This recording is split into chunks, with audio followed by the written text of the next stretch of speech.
back to the Beach Bum Bookworm. I am Tiffany. I'm so glad y'all found me again today. My channel's all about cozy mysteries and romance books, and today I'm doing, I'm so excited to say this, the mid-year Freakout Tag.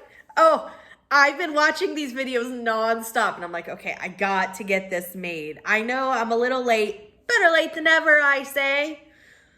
Let me know what some of your answers are on these. Even if you only answer one, here's the one that I would love to hear. What has been your best book so far in 2022? Anything else that you want to answer? Anything else you want to talk about? Down in the comments is the place to do it. On your way down to comment, don't forget to stop and hit the subscription and the notification bell. The notification bell is going to tell you when I put out new videos each and every week, so you don't miss anything. And the subscription keeps my channel growing, which I'm so thankful for. Thank you, thank you, thank you. I'm having so much fun.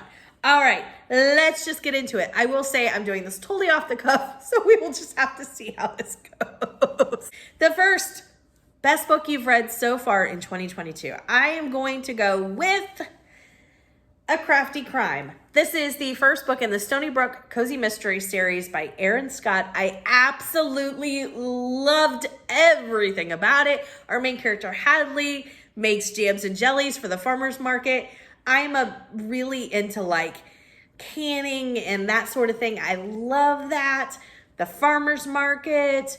The side characters were fabulous. Her brother is the cop. I think it's her twin brother is the cop. So I felt like there was no, we're not going to see this big love interest between the main character and the cop, which I found refreshing.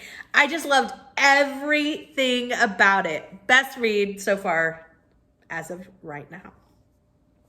Number 2, best sequel you've read so far. This was hard because I only read series. I mean, very, very, very rarely do I read a standalone because I mostly read cozy mysteries and romance books, and usually those are series type of books.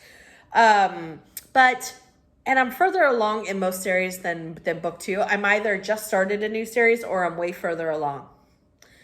But I did just read a sequel and I really enjoyed it. So this is what I'm going with. Castle Deadly, Castle Deep. This is the second book in the Dinner and Murder Mystery series by Veronica Bond, who's AKA Julia Buckley. I love it. Again, it's just a series. I really enjoyed the atmosphere of the castle, and it's a dinner and murder mystery. The main character has these twin brothers that are fantastic. She has cats that she's named all of the Bronte sisters.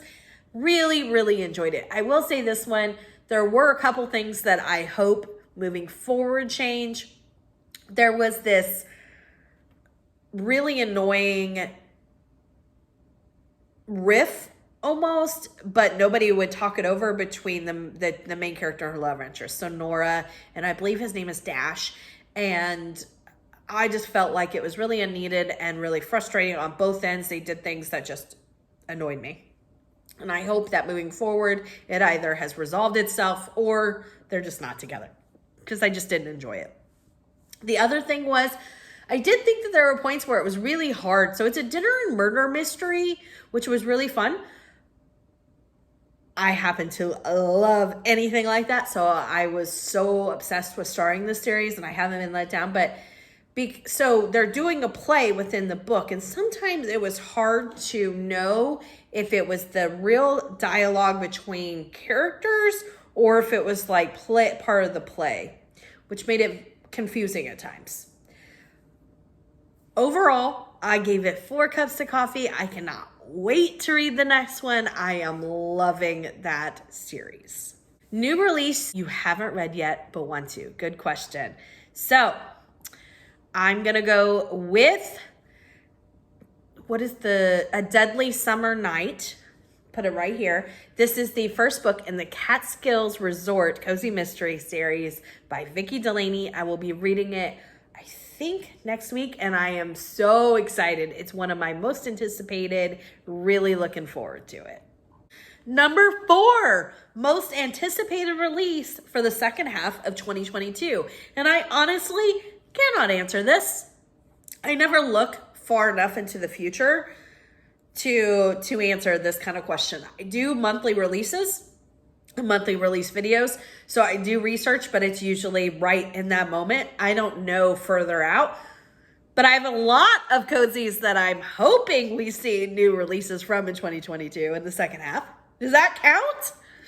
There are a bunch.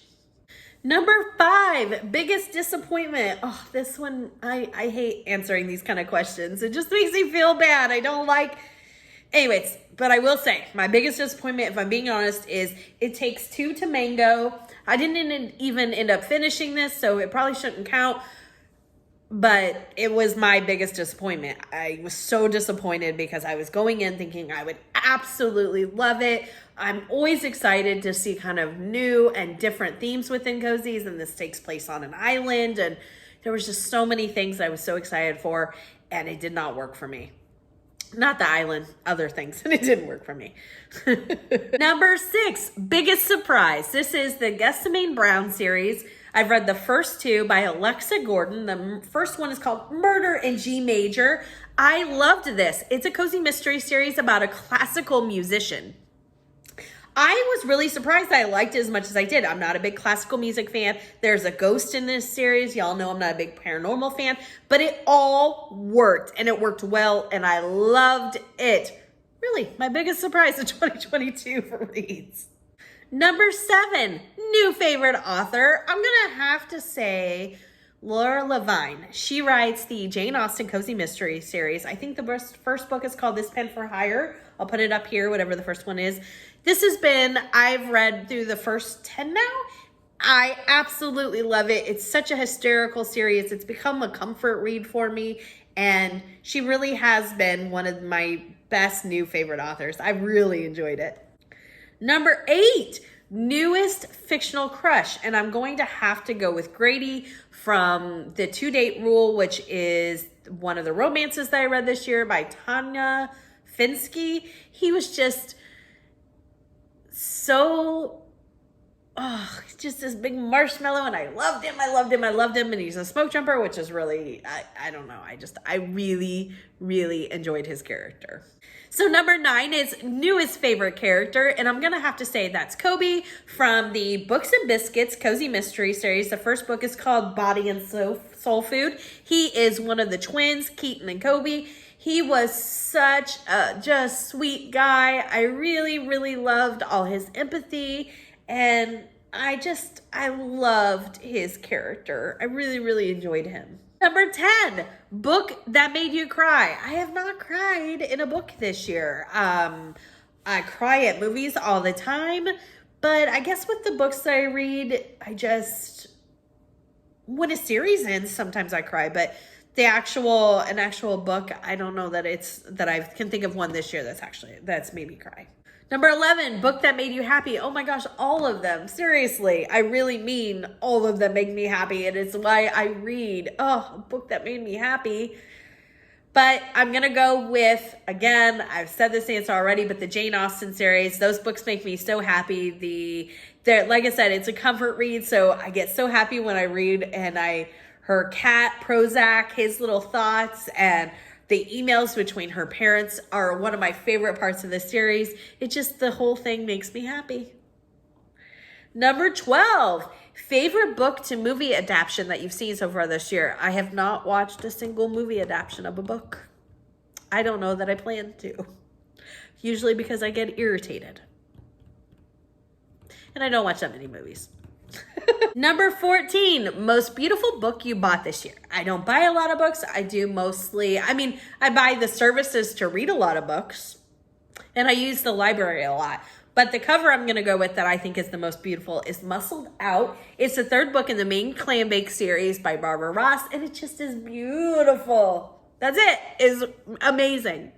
Number 15, what books do you really need to read by the end of the year? I don't need to read anything. There's a lot of books that I want to read. All right, everyone, that was the last question. I had so much fun with this tag. I did it off the fly, so I know that there were some answers and questions that I couldn't really give answers to. I still had a lot of fun with it. I love watching everybody else's. Give me a thumbs up for this video, and until next time, may all you future reads be 5 stars. Bye, everybody!